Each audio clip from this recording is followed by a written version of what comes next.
खरं तर विजयी उमेदवार आभार दौरा करताना तुम्ही पाहिला असेल, परंतु आज पराभूत झालेला उमेदवार देखील मतदारांचा आभार मानण्यासाठी निघालेला आहे. तर माझ्यासोबत बाजारभोगा पंचायत समिती मतदारसंघातील जनस्वराज्य शक्ती पक्षाचे उमेदवार युवराज चौगले आहेत.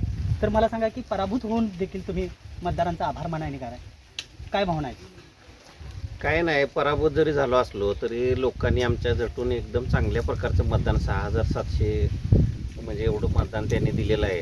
मग त्यामुळं त्यांना कधी अपयशाने या खचून न जाता पुन्हा आपण उभारी घेऊया हे सांगण्यासाठी म्हणून आम्ही आभार दौरा करणे ती मर्ग आहे जी पराभवाची ती झटकून बाजूला ठेवून आपण पुन्हा एकदा जोमानं नव्या जोमानं आपण उभारून कधी पुन्हा आपण विजयशी खेचून आणूया. त्या निर्धारानं आत्तापासून कामाला सुरुवात करूया. ह्या गोष्टीसाठी आम्ही हा आभार दौरा म्हणजे जे केलेल्या कष्टाचं फळ म्हणून आणि जेवढं 6700 मतदान पडलेलं आहे आपल्याला, जे बालेकिल्ला शिवसेनेचा असून सुद्धा इथं आपल्याला एवढं मतदान पडलेलं आहे, त्यासाठी आम्ही लोकांचा आभार मानण्यासाठी प्रत्येकाच्या गावात जाऊन आपण त्यांना भेटत आहे. तर काय पराभवाची कारणं काय समोर आलीत का, काय वाटतं? काय झालेलं आहे इथं पहिला सावकरसाहेब इकडं आमदार स्वतः नसल्यामुळे इथं थोडी आणि 9 वर्ष हे स्थानिक स्वराज्य संस्थांचं इलेक्शन न झाल्यामुळं थोडी संघटनेमध्ये मर्ग आलेली होती. त्या मर्ग आणि आमचा पहिला मतदानाचा टक्का इथं कमी असताना आम्ही 2000 मतदान प्लसमध्ये अजून घेतलेलं आहे. तर ते जे संघटन वाढवण्याच्या दृष्टीनं आता हे पहिलं पाऊल आहे. त्यामुळे जे ह्या पराभवान खचून न जाता जे झालेले मतदान आहे ते पॉझिटिव्ह घेऊन कधी आम्ही आता पुढे जात आहे. जनस्वराज्य शक्ती पक्ष वाढीसाठी तुम्ही नेमकं या परिसरामध्ये काय प्रयत्न करणार आहात? आम्ही आता सगळे आत्ता पराभव ज्या दिवशी झाला त्या दिवशीपासूनच आम्ही पुन्हा या पक्षाला उभारी देण्यासाठी काम सुरू केलेलं आहे. आता आम्ही गावोगाव जाऊन कधी भेटी घेत आहे. तिथं कधी काय त्यांना लागणारे कधी समस्या आहे गावामध्ये किंवा काय निधी आहे लागणार आहे किंवा आणि अजून काहीतरी कधी वैयक्तिक काय समस्या असतील तर आम्ही जाणून घेत आहे.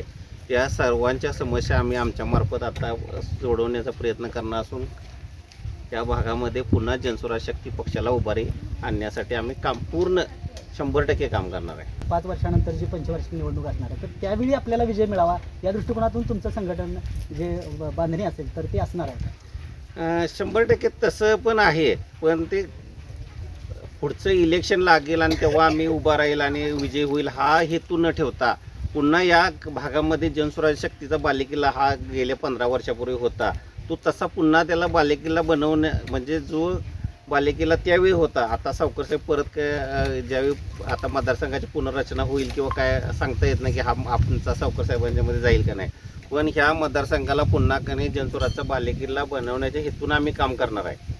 म्हणजे जेणेकरून पुढचा कोणी उभा राहील त्याला त्या संघटनेचा फायदा होऊन तो विजय होण्यापर्यंत आम्ही पोहोचू शकेल. धन्यवाद. तर यापूर्वी कधी मी असं पाहिलेलं नाही की पराभूत उमेदवार देखील म्हणजे अगदी आठवडाभरापूर्वीचा जो निकाल लागला आणि त्यानंतर ते स्वतः युवराज चौगले स्वतः कामाला लागलेले आहेत आणि त्यांनी संघटना बांधण्यासाठी प्रयत्न करायला ते गावोगावी जाऊन भेटी देत आहेत. तुम्हाला देखील त्यांनी आता या ठिकाणी येऊन चर्चा तुमच्याशी केली, काय भावना आहेत? आता जरी आमचा उमेदवार पराभव झाला असला तरी त्याला आम्ही पराभव असं मानत नाही. कारण का आमच्या जनस्वराज पक्षाची आणि सावकरसाहेबांची आम्हाला शिकवणच अशी आहे की मैदानात हार आणि जीत ही दोन्ही गोष्टी होत राहणार, पण आपण सदैव जनतेसाठी लढलं पाहिजे, जनतेच्या प्रश्नासाठी काम केलं पाहिजे आणि जनतेसाठी अहोरात्र झटलं पाहिजे. आणि त्यांनी ते त्यांच्या काळातसुद्धा आमच्याकडं आमदार असताना त्यांनी दाखवून दिलं. आमच्याकडं बाजारभोगापासून अगदी पडसाळीपर्यंत जाताना पूर्णपणे खडीचा आणि धुळ्याचा रस्ता होता. माणूस वरती जाऊन आला तर खालती पण ओळखत नव्हता, पूर्णपणे तो लाल व्हायचा, त्याचा पांढरा शर्ट पूर्ण माकलेला असायचा धुळ्यानं. अशी परिस्थिती असताना इकडे त्यांनी रस्त्याची सोय केली, दळणवळणाची क्षमता वाढवली, त्याचबरोबर पाण्याची सोय केली. पडसाळीसारखा पाटबंधारे लघु पाटबंधारे इथं निर्माण झाला आणि त्यामुळं इथला भाग सगळा आता सधन झाला आहे. आणि सावकरसाहेबांचं जे व्हिजन असते ते तात्पुरतं इलेक्शन आणि राजकारण ह्यासाठी नसते.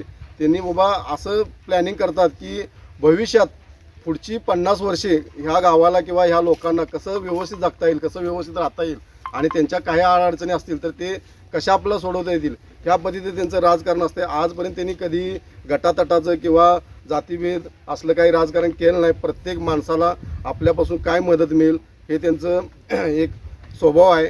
आम्ही असं म्हणतोय की ही पहिलीच घटना आहे की पराभूत उमेदवार आम्हाला भेटायला आला आहे, परंतु याच्या पाठीमागे जर काय असेल तर ते सावकर साहेबांचे संस्कार आणि शिकवण आहे.